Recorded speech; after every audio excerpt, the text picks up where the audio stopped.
Hello, explorers of the unknown. I'm Gabriele Chiapparini. Welcome to Small Photobook Cult.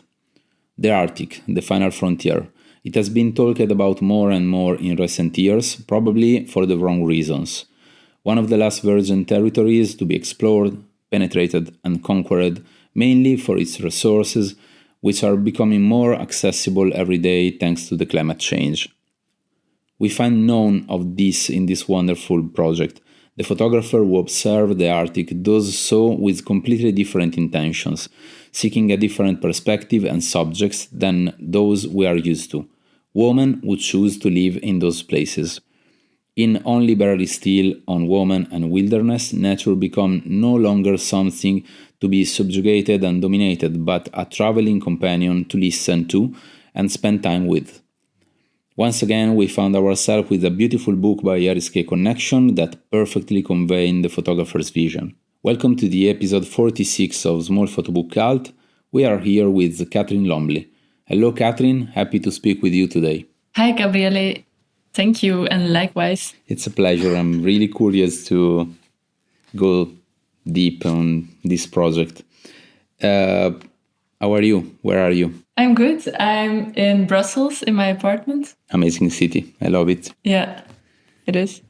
And so today we're going to speak about Only Barely Still. I want to start asking you, is this just a part of a bigger project or not? It's not part of a bigger project. It's a project in itself, but it is part of a red thread that runs throughout my work, I think, and that's the constantly evolving relationship between the man-made and the natural world, or the human and the more than human world. Because I don't know where I read something, or maybe it was just my thought, but I thought that On Woman and Wilderness or Only Barely Still was, the bigger project that contained the other one. Yeah, that's a good question. Actually, the project was called Only Barely Still, but then the graphic designer, who is also the publisher, Karel, decided that we needed a subtitle so that if people who might be interested in the topics in the book could be directly, when they read the subtitle, they would pick up the book. Yeah, they are attracted from the topic, of course. Exactly. And that's also why on the back cover, we also placed a text that also gave some more information about what the book is about. Yeah, it's true. So we can start from how did this project come about? What prompted you to start it? So in short, I will already say that this project, Only Barely Still, it challenges conventional ideas about the Arctic by focusing on Svalbard. So Svalbard is a Norwegian archipelago in the Arctic and the lives of women in it. And so how I heard about Svalbard in the first place was through my sister in 2017, because she had a new sister-in-law. Her name is Sara, who you see on the cover of the book, by the way. And she told me that Sara lived in Svalbard and that she worked at the time at a local campsite as a polar bear guard.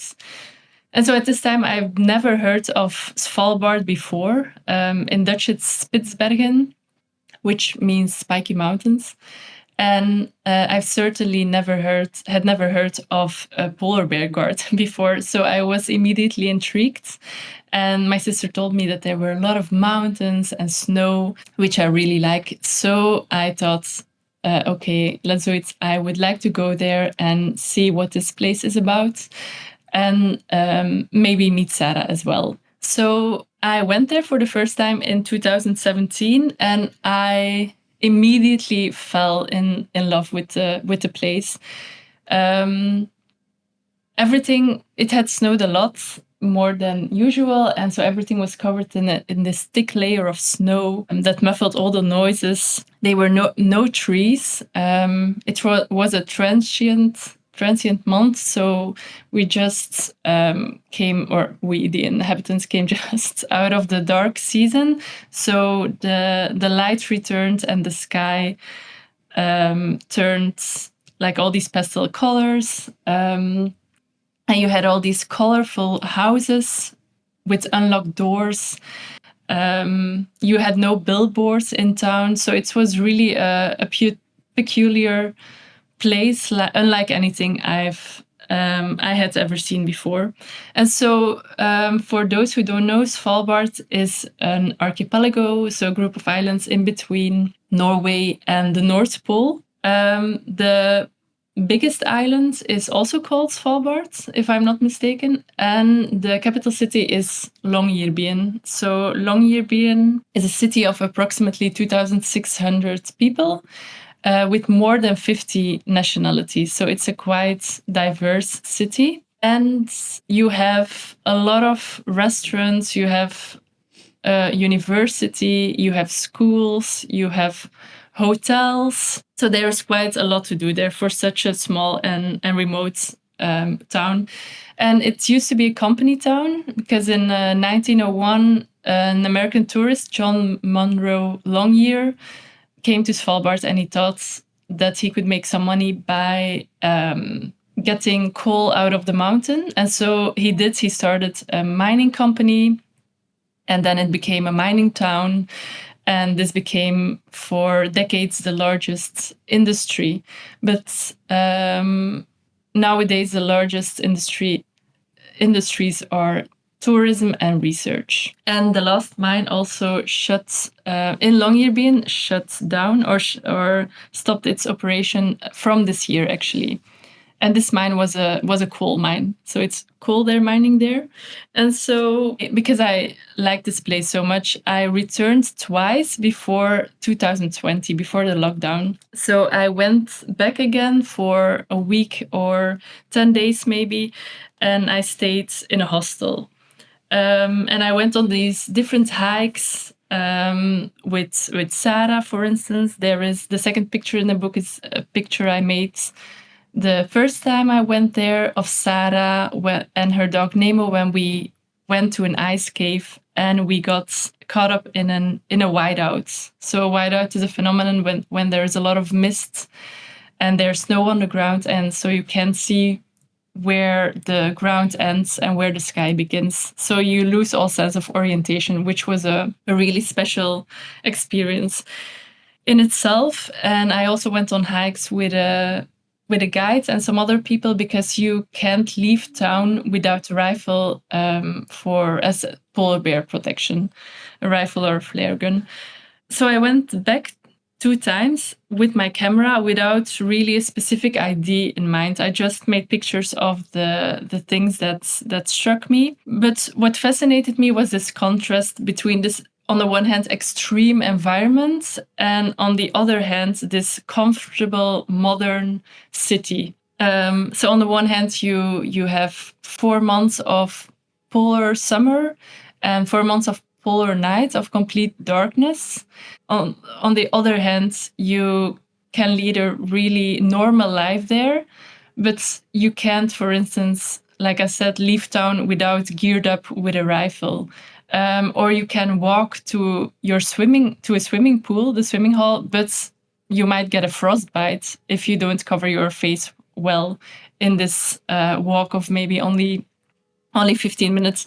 So this contrast was something that I was interested in. But then in 2020, I returned from the last trip and it was a lockdown. So I suddenly had a lot of time to think. And I was thinking about what I was doing with these images I had and with this project. I thought, what is it that really interests me? What is it that I really want to convey?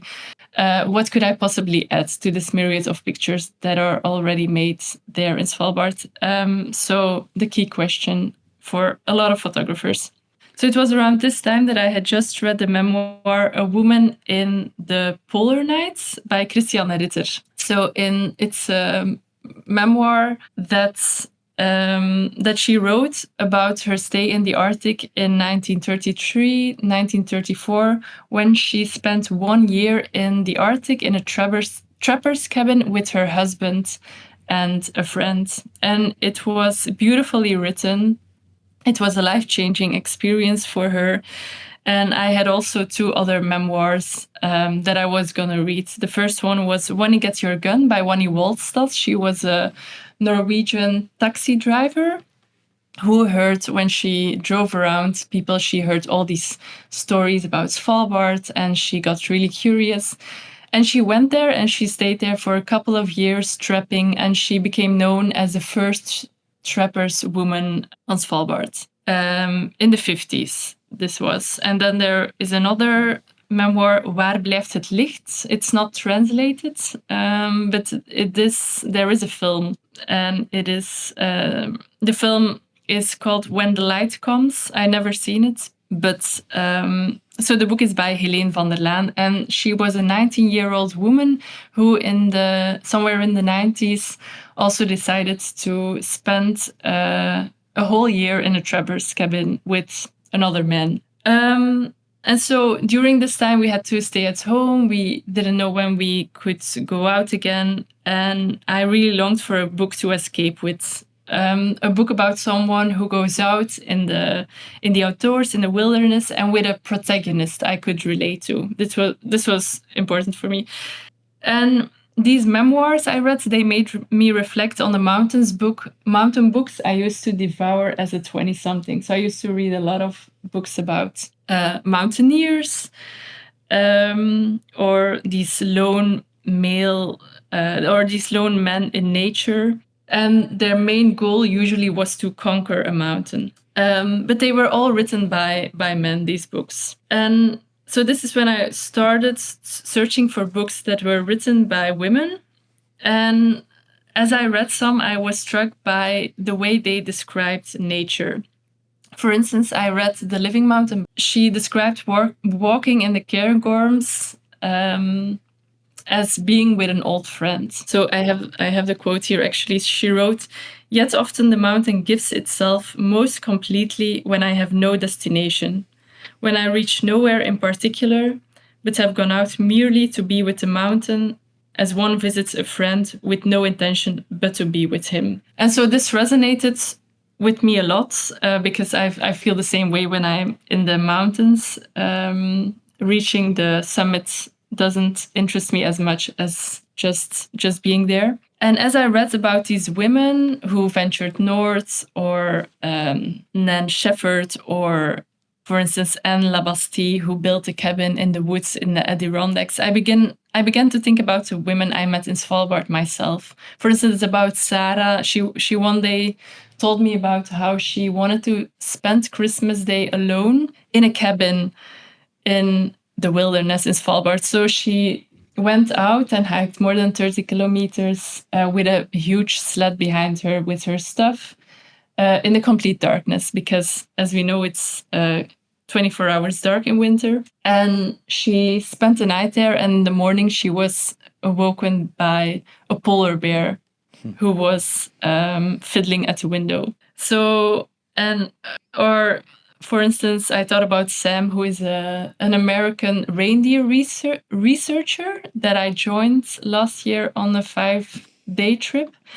And so she studies the behavior of reindeer. And sometimes she goes out by herself as well for weeks on end, and also walking more than 30 kilometers per day with a huge backpack,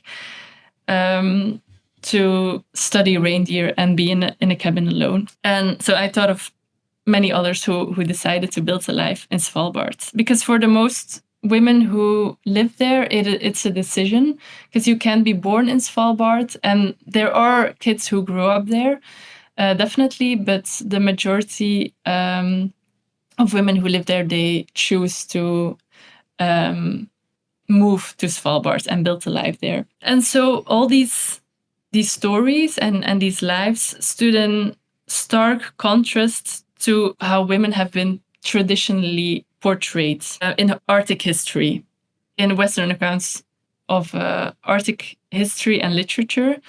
For instance, in the past, Svalbard was viewed as this rugged outpost where only the toughest of men can survive, and women were deemed unfit for a life in this harsh wilderness, like this barren land. And so this frame of mind was reflected in Arctic stories and tales. And if a woman did make an appearance, she was most of the time considered an exception or a helpmate or just crazy. While at the same time, men and women lived in the Arctic for thousands of years, like in northern Canada, northern Russia, Greenland. So the contrast between reality and this imaginative image was quite big because of ignorance or because of a lack of knowledge. And what also struck me was that at the same time, the polar landscape and nature in general is oftentimes being feminized or gendered feminine. So, for instance, we oftentimes use female women metaphors to talk about the land.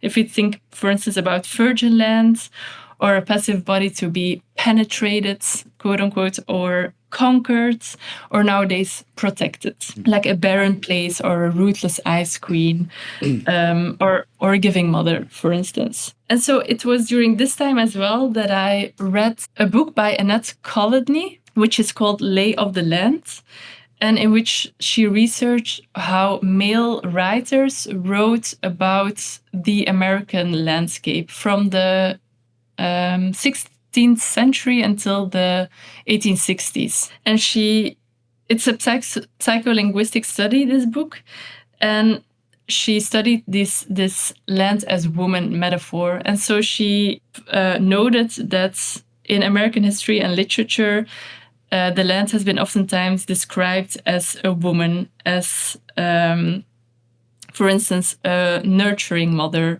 or also a virginal land, something to be explored, again, conquered, or something to be possessed by men. And I found this really interesting because the metaphors we use tell us something important about how we view the world, of course, and about our everyday lives. And she also published a follow-up book. It is called The Land Before Her. And in this book, she actually did the same, but then with female American writers. So she researched how they described the land. And she found that they sometimes adopted the same language, but more often they used the metaphors of a garden to cultivate, or a home to be nurtured or made habitable. And then Kolodny herself, she proposed actually to view nature as a living presence, as a partner or a lover or a friend or a companion, which again echoes Nan Scheffer's idea about the mountain as a friend. And so thinking about all this, about this discrepancy about the Arctic imagery and what I found there, while I was in Svalbard and the people I met and the stories I heard, I decided I wanted to work on this crossroads of these two misconceptions. On the one hand, these misconceptions about women, and on the other hand, these misconceptions about nature, and how both were, and still to this day, are often compared to each other. And so I think it's worth noting, if you think about that women were for a long time not allowed in this region, or in Svalbard specifically, that today, according to numbers of 2021, over the last 10 years, 75% of women, of newcomers, in Svalbard are women. And so today the numbers of men and women living in Svalbard is almost equal. So it is really, of course, a place for them as well. And of course, we know this. We know that women are outdoors today, but I think that this imagery is still lacking, and this image in our cultural consciousness is still, I think, a bit influenced by these double standards. Like if we think of a lone man in nature, or a woman who lives off of berries, for instance, and shoots wild animals. Maybe we view this in another way or ask more questions. So then from after the lockdown, from 2021, I went to Svalbard again each year until last year. And I always stayed 1 month or 5 weeks in the artist residency. So I could really have time to focus on photographing women who live there. And I also used an analog camera. So all the images are made with an analog medium format camera to be even more in the moment. And so I met women who I befriended, women who some were recommended to me. But for some, I really looked. For instance, Mia, who is also in the book, who was a mechanic in working in the mine. I was asking myself if there was a woman who worked in the mines, because I know that in the past there were, in fact, a couple of women, and they painted these carriages of the mine. They painted it pink. It's unfortunate I don't have a picture of it, but I really like this detail. And so I actually looked for her through hashtags on Instagram. So I think I typed in Svalbard mine, blah, blah, and then I found her and I asked if I could photograph her. And then we met, and then the year after we met again, and then again. And so I wanted to photograph them to give back space to women in this Arctic context, but without wanting to place any expectations of this woman. Like, I didn't want to put them in a role to adhere to. Or I know that some women there who I met are in favor of this gender roles, and or some people sometimes felt that they were treated differently. For instance, guides by tourists because of their being a woman and leading, for instance, snowmobile tours with a motorized vehicle, that there was more skepticism to be felt towards them, but other women didn't notice any difference. But so what I wanted to do was, as opposed to this heroic imagery of these stretched out wastelands and polar bears and ice and snow and storms, I wanted to show people living there with colors and industry. So I show, for instance, a women of warehouses. You can see snowmobiles. You can see dog yards with dogs whose main is to who are there for touristic purposes. You can see a ghost town, which used to be a mining town. So I wanted to show a lived-in environment, a place that was constantly evolving, a living presence. And so I did this for 4 years until 2024. And then last year, I always, during these years, I always had a book in the back of my mind. And then last year, I contacted the ERISKAY connection, and then we decided to work together. And so these analog pictures I made over the years are one part of the book. So there are 3 layers in the book, and these are one part of it. So maybe if you like, Gabriele, I can talk a bit about the structure of the book and these different layers. Yes, 100%. Okay. So you have seen that interwoven throughout the book is an essay by Abi Andrews. So Abi Andrews is a British author, and she wrote a book, The Word for Woman is Wilderness, which was also a really big inspiration for this project, which I also read during the lockdown. And it's about a 19-year-old woman, Erin, who travels, I think, from the United Kingdom to Alaska to make a film. And it's a fictional story. And I messaged, after reading the book, Abby to to thank her for this beautiful book and to let it know that it's made a big impression on me and so on. And so we emailed a big bit back and forth, which was really nice. And then when I decided to make a book, I thought I wanted to have a text in the book because there were a lot of things that informed this project, things that I talked about, like this feminization of the landscape that was difficult to convey through images.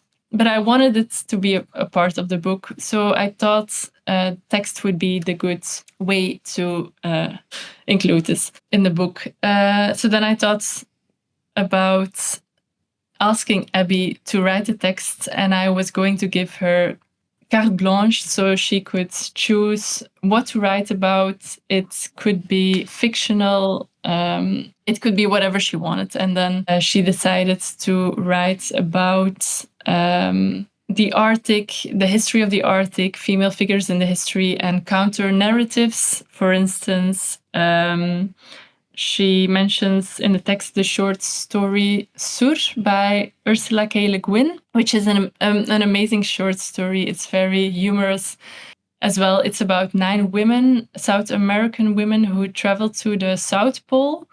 And actually, they are the first people ever to reach the South Pole.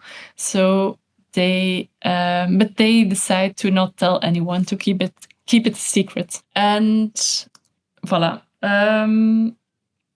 So she also asked this question in the text of what the heroic image would look like if stripped of its heroic age, or what the Arctic image would look like if stripped of its heroic age trappings. And she proposes already in the text some clues to what that might look like. And I couldn't be more happy with this text. I'm proud of it to be in the book because I think it's really beautifully written. And it's printed on this carton paper. So maybe I should first tell something about the paper where the color images are printed on, because you probably have seen it already. There is always 1 picture or 2 pictures, and then you have 2 blank pages. So you have a blank spread, but you can see the figures of the previous and the next picture through this blank spread because it's printed on thin paper. It's 70 grams paper. We looked for 60 grams, but we couldn't find a suitable one. So it's a bit less transparent, but still transparent. And we wanted to do this because on the one hand, there is some quiet space for the reader, but it also refers a bit to these abstract figures you see when you're in a whiteout or in a snowstorm, and this tactile, beautiful, uncoated paper also functions a bit, or it feels a bit like a leaf of snow when you leaf through the pages. And I also like that because of these blank pages, you can just leaf through the book in one go and see all the pictures. You really have to, you're like obligated to take your time if you want to see what's in the book. I think the choice of the paper is amazing. It's really perfect for this work. And one of the questions that I wrote down, it was exactly this one. I wrote it down that it makes the figures and the landscape appear as if they are caught or ridden in a snowstorm. At the same time, I also thought something else, that it was, I think it's really beautiful, this function, that in this way you are like unveil something that you can barely see. I found it also a bit something, let's say, historical, because you are speaking about the female presence on the Arctic. It's like this work, it's unveil you something else, like this specific point of view that is something that normally you are not used to see. Yes, thank you, Gabriele. And what you said about this only barely there-ness, I agree. I think this play with this transparency in between these pages, and by the way, also in the historical section where we will talk about afterwards, for me, it's also about this erasure of this female presence in the Arctic and in Svalbard in particular. So That was also a big thing that I talked about with Karel, the graphic designer, that this erasal and this transparency. And at the same time, what I was also thinking about was that in Abi's text, she writes about ice sculptures that are covered underneath the ice from this short story by Ursula K. Le Guin. And I think these ice sculptures also, that might be one day revealed or not, are also referenced in these blank pages where these silhouettes are shimmering through. And it's also a quite soft paper, and especially this cardboard where the text of Abi is printed on. And for me, it was also important to include this warmth, this warmth and tenderness that you experience in the Arctic and in these encounters with the people who live there, though it being a very cold environment. So why did you decide to split the text in different spot of the book? I like how the text gradually informs the images. If you want to, you can also decide to first look at the images or to first read the texts, which is made easier because of this thicker paper and this thinner paper. But it also reflected... So I also have to mention maybe that Abi, when she wrote this text, she already split it in different paragraphs, and she always put like a star in between all the paragraphs. So it was also a text that was split by her, but still we could try to, if we wanted, we could just publish it in one piece. But now it's really reflected my experience of going to Svalbard and always returning each year with new information.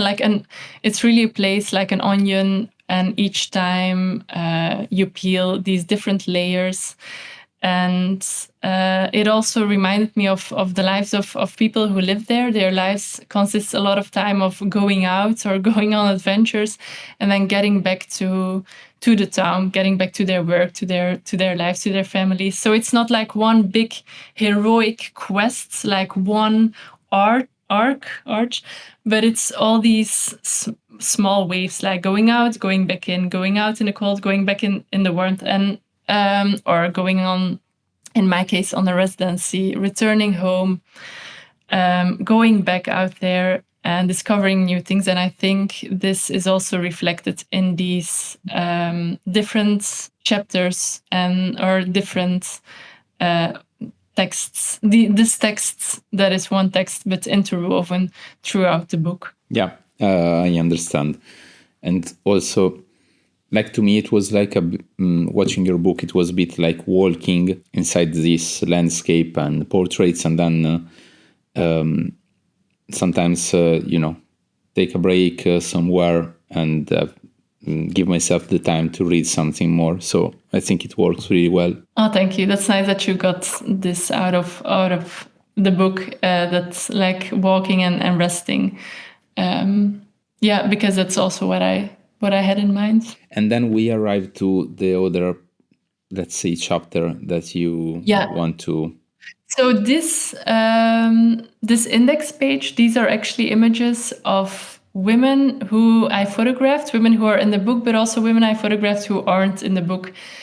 And it's something that came up at the very last stage, right before printing, which I think sometimes is a bit dangerous for me at least, to make choices last minute. But I'm glad we did this.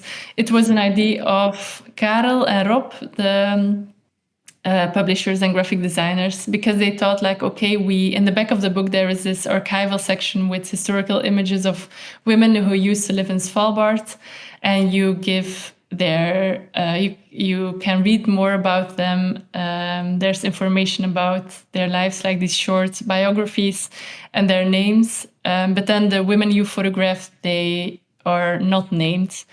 And so maybe it's a bit weird to not add their name and maybe their profession in the book as well. So we did this, and so in this way, also women who aren't present in the book who I photographed did get some place in this book as well. So then there is this archival section. So these, I'm really glad with this, with how Karel put these images together, again, playing with this transparency and this layering. So these are images collected from the archive of the Norwegian Polar Institute of women who lived and worked in Svalbard over the last century and a half. And so with this, I wanted to provide some context in the first place. Like, although women were often erased or marginalized in Arctic narratives, they were in Svalbard, they were there. They were not in the majority, but there were only a few of them, but they did live there. They were very much present. And in the past, women were not allowed there. And even up until the 1930s, women were not allowed to, or highly discouraged to overwinter in Svalbard, because the winter was deemed too dangerous for them for, I don't know what reason. And in this section, there is a picture of Herta Grondal, who was a photographer who lived in Svalbard from the 50s on. And in fact, her daughter, Eva, still lives in Longyearbyen, and I met her. She's amazing. She's also a photographer. And Herta once said that she didn't agree with the fact that she couldn't overwinter. So she did. She convinced the men to overwinter there. And she said that she thought it was more dangerous to walk alone on the streets at night in a capital city than to overwinter in Svalbard. Which one is the photographer in this picture? So, when you go, it's in chronological order. So when you go back, because the more recent pictures are back again, there. She is on the right upper corner. She's on the left, together with Liv Balstad. She is on the right. And so in the text you can find some more information about them. And Liv Balstad was the wife of the then governor of Svalbard. And so again, I wanted to show with this historical section that this place is a lived-in environment, that it's not a place like the Arctic or Svalbard. It's not a blank canvas for white colonization in the past, or it's not a place without history. It's home to people, home to many, many animals, however small. It's really much a very changing and living space. And so lastly, I wanted to raise a question with these images of what gets remembered and why, and what informs our collective image of a place. What do we choose to show? I can also maybe quickly say something about the cover photo. Sure, of course. Of the book. Because this PDF is probably in high resolution, so it's a bit heavy. In the meanwhile, I go back. I can ask you something, and then when we arrive to the cover, you can speak about that.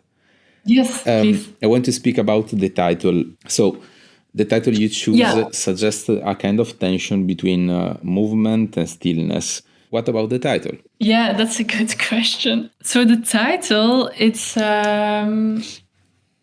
I feel that this is such a... what's the word? I can't find the word in English.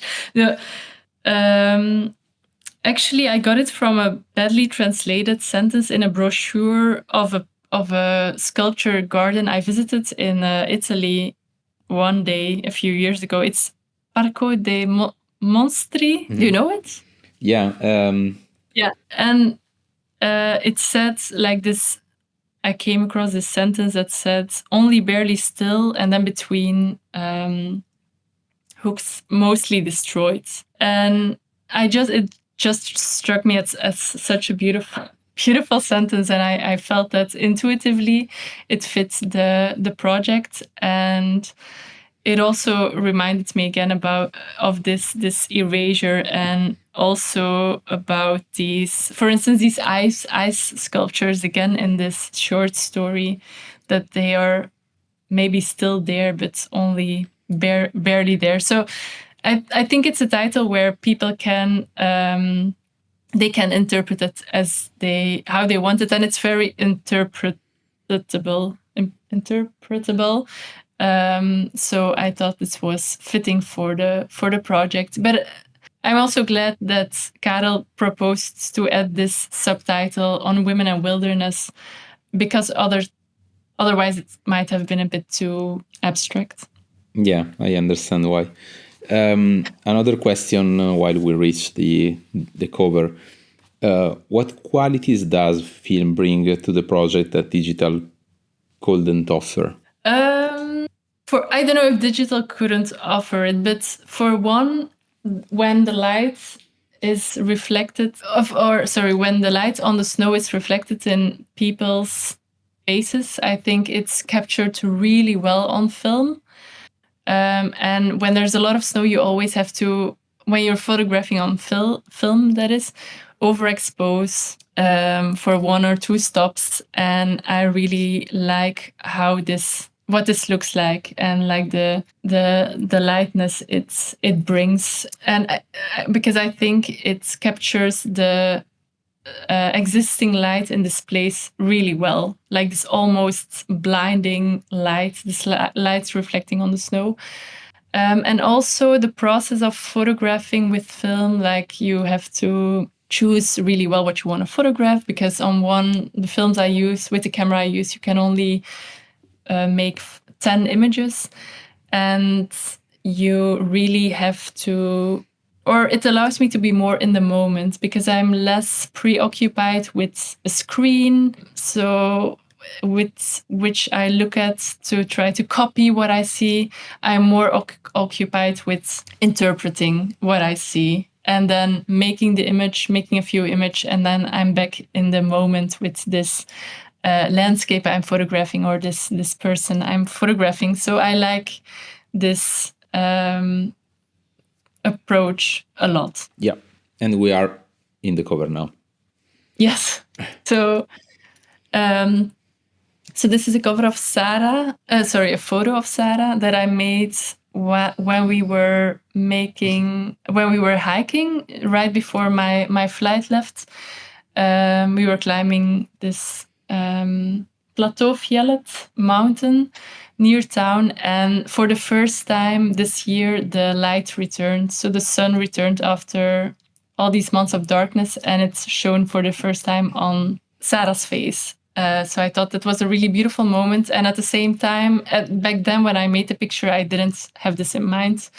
But afterwards, this picture reminded me a lot about these portraits of polar explorers look into the far distance with overseeing everything.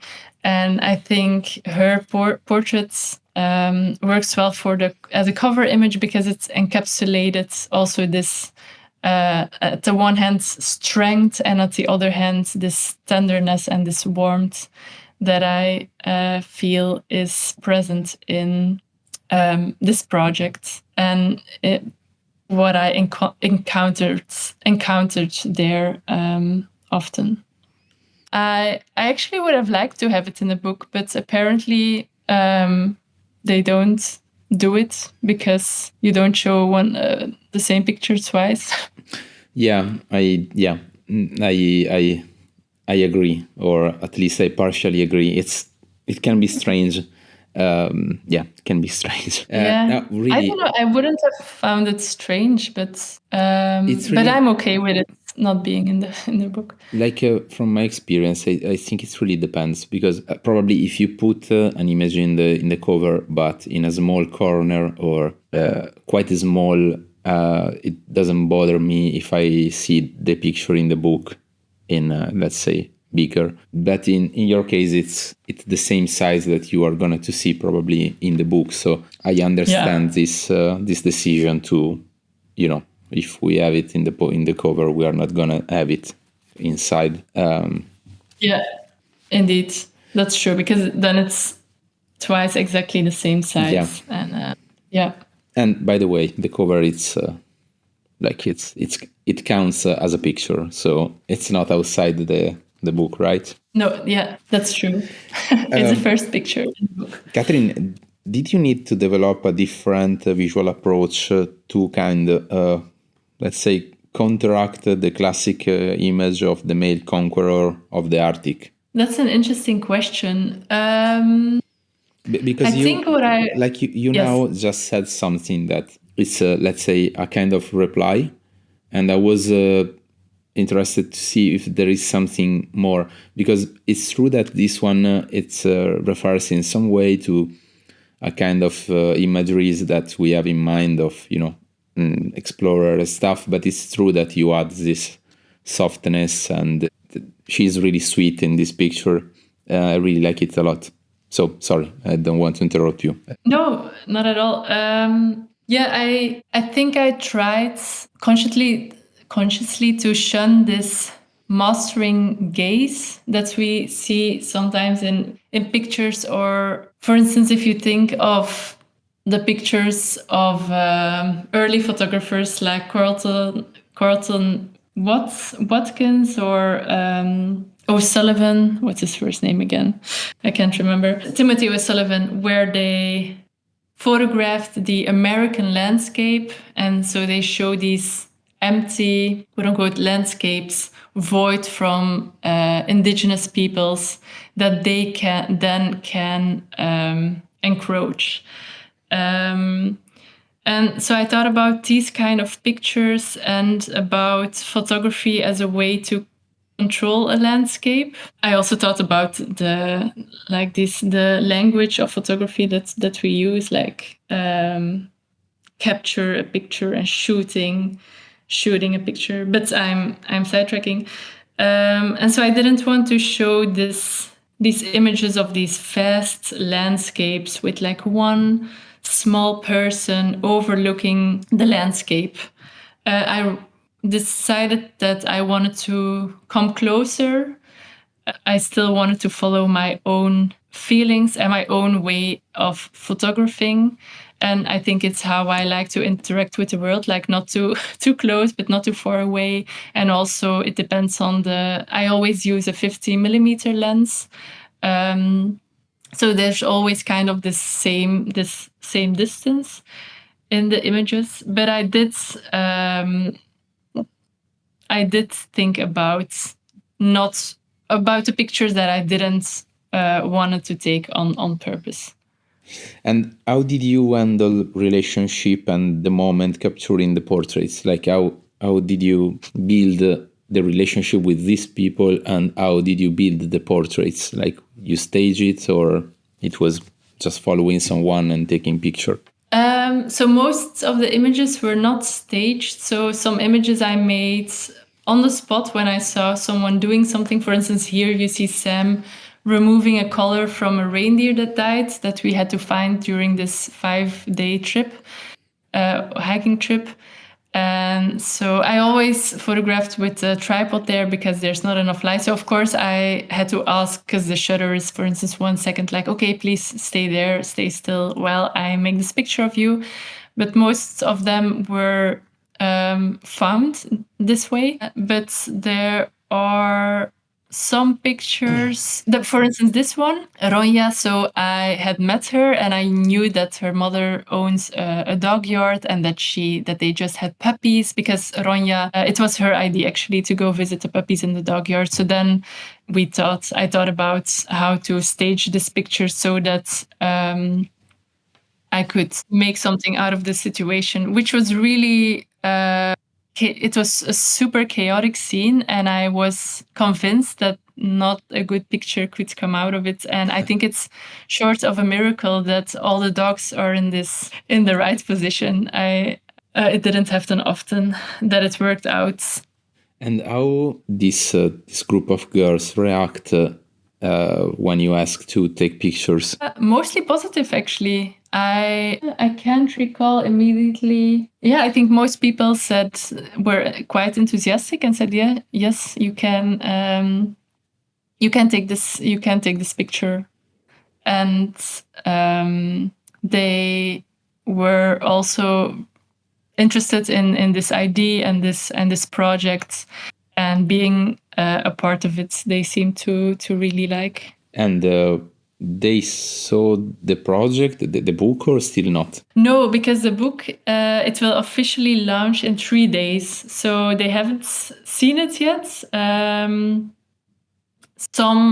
Most of them have seen pictures in exhibitions, for instance, but I will try to return to Svalbard next year with the books, and then I will show it to them. Are you do you have a kind of anxiety to show the project to the people from there, or not? That's a good question. Not really, because from the start they knew what the project was about.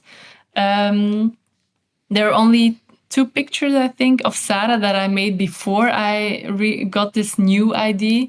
And then I had a talk with Sara during one of our walks. I asked her how she feels about these images being used and if she was okay with it. And then, of course, when we decided we would like to use this as a cover image, I asked her again. But all the other pictures were made with this new idea in mind. So I explained it to the people I photographed. And then afterwards, I kept them up to date on, for instance, this picture is shown here. And some I also send a print. Why do you think we have this fascination for remote places? Because it speaks to our imagination. Because I think especially nowadays, because everything is at our fingertips. We all only have to type in something in Google Maps and we can feel like we're in this street or in this place, and we can almost look up everything.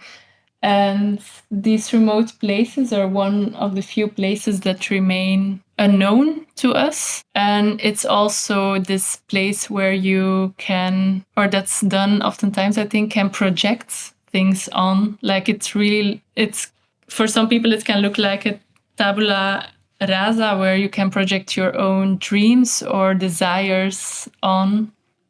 It's a very easy place to do so, especially in this environment, for instance, where the landscape is quite literally a blank space. Yeah. And how was for you to be there? How was your experience? Was it tough? Was it cold? Sometimes it was cold. Sometimes my fingers were frozen and my toes, especially in the beginning, because I didn't have these clothes and this gear. And I had an aluminium tripod, so I once made the mistake of touching it with my hand and it burned. And sometimes my camera froze. It's like a cold freeze and nothing helps. So you can't just put in a warm battery. You just have to go inside and wait until the mechanism, everything thaws, and then you can use the shutter again. So it was cold, sometimes minus 30 degrees. Although I have to say that the cold there is different than the cold in Brussels, for instance, because it's much more dry. But you dress well. You learn how to dress, and it becomes pleasurable. This cold. So I even when being in snowstorms, and I never experienced that as something that was really harsh, because I was in good company always with people who know this place. We were prepared. We were checking in with each other. We had the clothing we needed, the gear we needed. So I never felt really scared in a bad way. Is there a specific music that you suggest to listen while watching this book? Yeah, so I thought about this, and there's so many good music and good songs. that would fit, but it was so hard to choose one, so I just chose a super cheesy one, which is Let It Go, from the Frozen movie. I don't know if you know it. No. No, I think I'm not gonna sing, but when you hear it, you will definitely know. It's about this woman this princess, actually. I think it might be a Disney movie. A princess who grows up in, I think it's the Arctic, or a place with a lot of snow and reindeer. And she goes out on her own, and she wants to break free and break away and go on her own adventure. And so I think this is really suited. Are you sure you don't want to sing it? 100%. Never been more sure of anything. Okay, it could be the first time that we have someone singing in an episode, and you don't want to be that pioneer of the podcast, the explorer of the sea. Yeah. I'll pass. Yeah, I understand. Do you learn something while doing this project that can help other photographers? Yes, there are a lot of things, but I think what was a really enriching experience for me, and it's quite specific, but it's going on this residency. So I stayed in this residency, and it was not a funded residency, or it wasn't a residency with a team. You paid yourself, but you were also free to do what you wanted. There was not really logistical support or curatorial support, although we were driven to and from the airport. But it was really meaningful to me, and it was at a time where I didn't have that much contact with other artists or close contact. And as you know, photography is quite a solitary profession.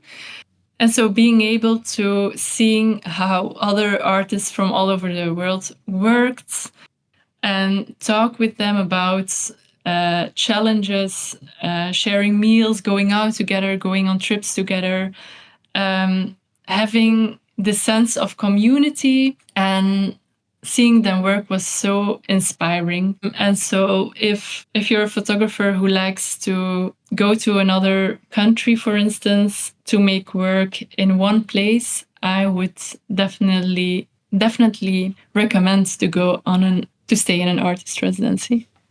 I agree. Yeah.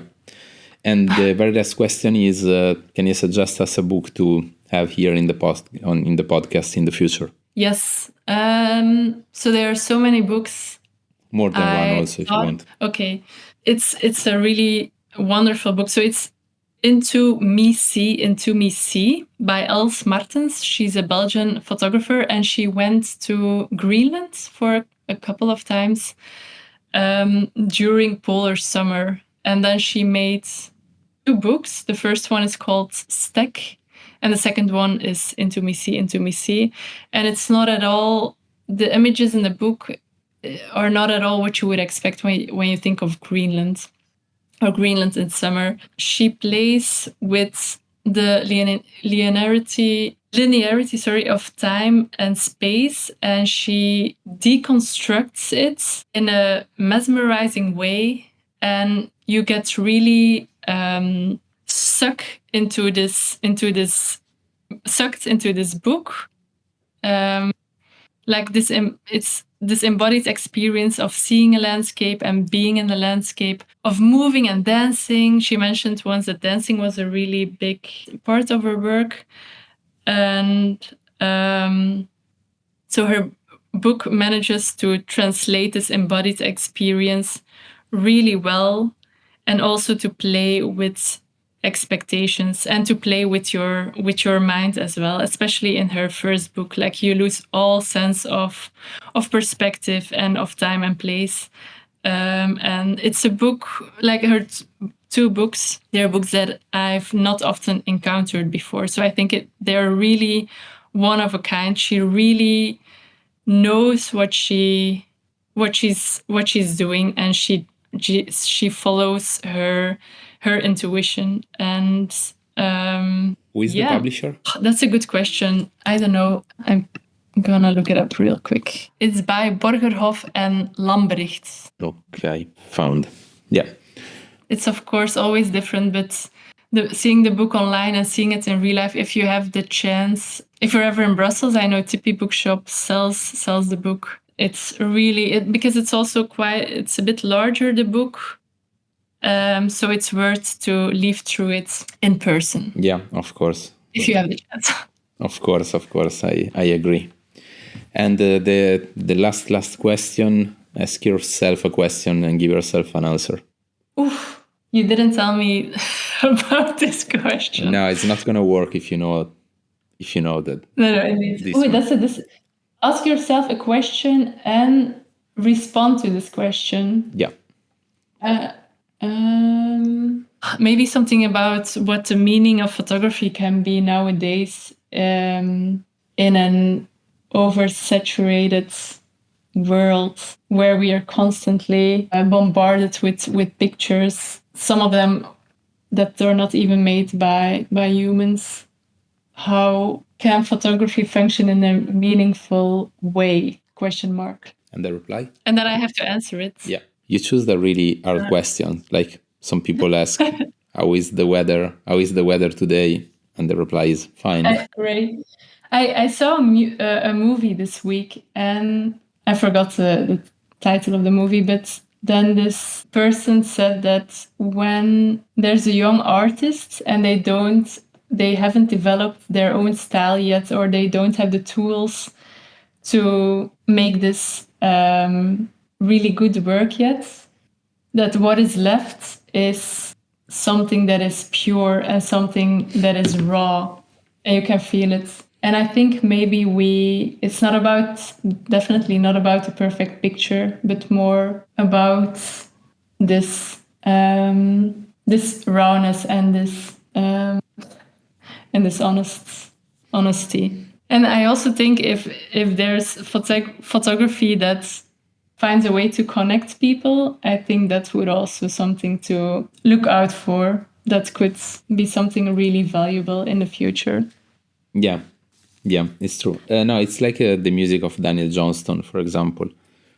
Oh, yes. I love his music. He passed away, right? Yeah, I think not so many years ago. And I also had the chance to see him play live here in Bologna. You did? Yeah, it was amazing. Oh. Really, really amazing. And he's especially live, he's really a bad musician. Like he's not good at playing the guitars or singing, but I think it was probably one of the most powerful, strong, and emotional concert live show that I never been. Oh, wow. Yeah. Even though he couldn't play his instruments well. Yeah, that's a good example. Catherine, thank you so much. It was a really smooth episode. Okay, thank you, Gabriele. Yeah, do you think it was what? Do you think it was smooth? That's good to hear. Yeah. I really enjoy listening to you and explaining everything about this project. And yeah, I hope in Parifoto a lot of people will come to see your book, your project, because it's beautiful and it's well done. So thank you so much. Let's hope for it. Yeah, fingers crossed. Okay, goodbye to everyone. Thank you so much, Catherine, and hope to have you again soon in the podcast with another work. Yes, please. Would be my pleasure. Okay, bye everyone from me and Catherine. Ciao. Bye-bye.